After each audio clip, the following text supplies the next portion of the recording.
I'm Nathan Sheldon. I'm a professor of biogeochemistry and paleoclimatology here at University of Michigan, and I'm standing here in the Earth Systems Science Lab that I share with Dr. Ingrid Hendy, an oceanographer who specializes in Quaternary and more recent paleoclimatic change.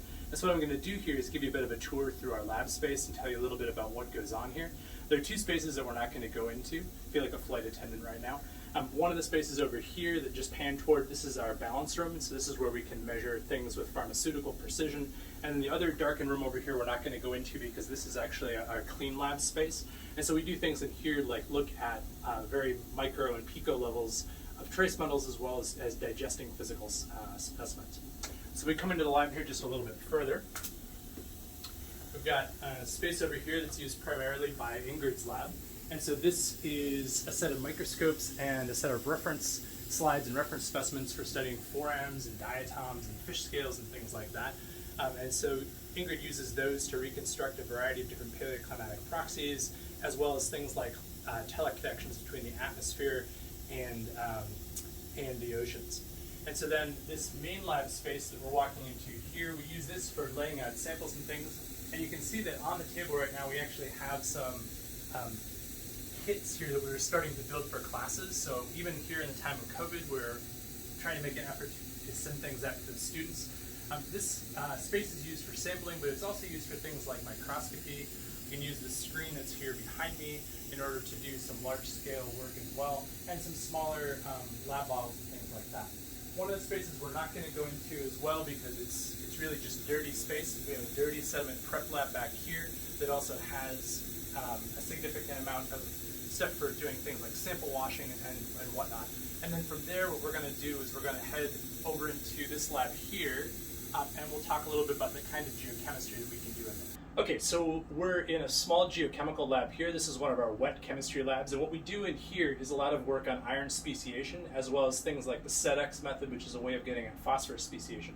So what's behind me right here is sort of a Frankenstein's monster-looking setup where we do a technique called chromium reducible sulfide. So this is where we actually look at how iron is associated with sulfide minerals. And this is also commonly used for things like sulfur isotopes. Okay, so what we're going to walk through next is another one of our wet chemistry labs, and we do a variety of techniques in here, and I'll show you what some of them are. We also loan this space on occasion to Dr. Selena Smith if she's doing phytolith work and some other kinds of micro fossil work as well. So if you want to follow me here into the lab, you can see that we have a series of instruments around here. So just immediately to my left over here, we have an element analyzer. So this is used for measuring the amount of carbon, nitrogen, and sulfur typically. We could also use it though to do oxygen, hydrogen on different kinds of things.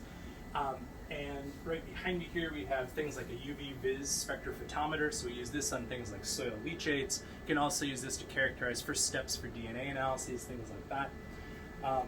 Large scale centrifuges, as well as a number of different fume hoods here that get used for various purposes. And so if we follow around over here to this part of the lab, we share a wall over here with Jeff Alt's space, and so he's a chemical oceanographer.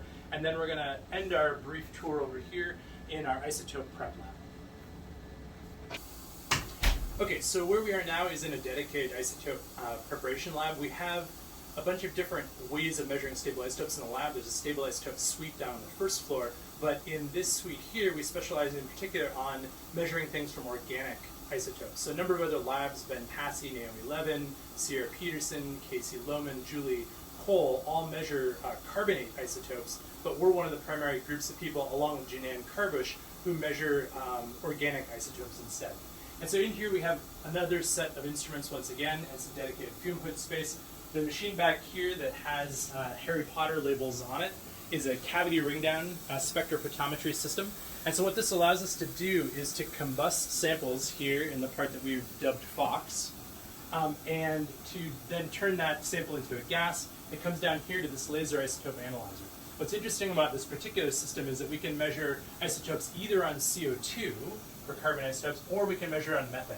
And so by using these extra flow-through system here as well, we can also do microbial experiments where we look at things like how much methane is degassed by the organisms that are there.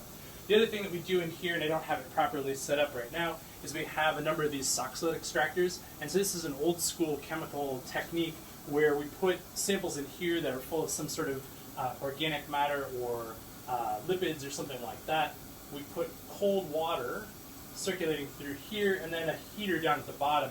And we basically convert that stuff into a gas and then it condenses down from here. And in doing that, we physically separate out things like lipids, alkanes, a variety of other different alkanoic acids, a variety of different other kinds of compounds so that we can do some compound-specific stable isotope work as well.